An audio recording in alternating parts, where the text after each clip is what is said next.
C'est l'heure des informations sur Face Afrique. Mesdames, Messieurs, bonjour et bienvenue dans le condensé de l'actualité de ce mercredi 15 novembre 2023. Au plan national, la 5e édition du séminaire sur la justice commerciale va se tenir le 30 novembre 2023 à Cotonou. C'est une initiative du Conseil des investisseurs privés du Bénin en partenariat technique avec le tribunal de commerce de Cotonou. Le thème de cette édition est l'amélioration du climat des affaires et l'efficience du recouvrement des créances. L'objectif de l'édition est de permettre aux professionnels du commerce et de la justice de mieux appréhender les modes de fonctionnement bancaire de l'activité des entreprises et les règles relatives en vue d'une gestion efficiente.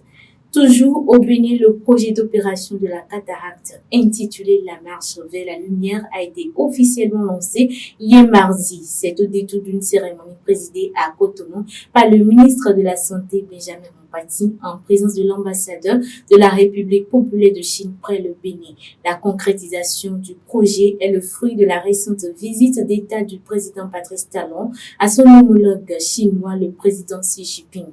Il faut souligner que le projet prend fin le 20 novembre 2023 et permettra la prise en charge des centaines de cas souffrant de cataracte par des techniques pointues.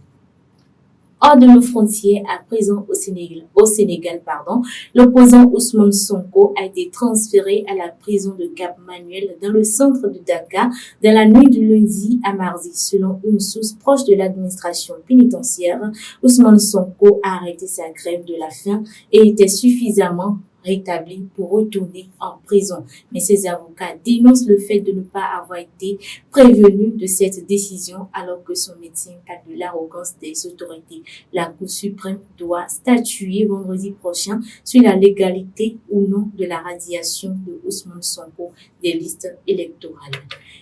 Et au Moyen-Orient, pour finir, mesdames, messieurs, le ministre français des Armées, Sébastien Lecornu, s'est rendu ce mercredi en Égypte. Ce déplacement entre dans le cadre de sa tournée au Proche et au Moyen-Orient à la demande du président Emmanuel Macron. Pour la suite de sa randonnée, le ministre se rendra aux Émirats Arabes Unis et au Qatar demain jeudi et enfin vendredi, il sera en Israël. Dans chaque pays, le ministre évoquera la question des otages et disparus, particulièrement français. Ainsi s'achève le condensé de l'actualité de ce jour. Mesdames, Messieurs, merci de nous avoir suivis. À très bientôt.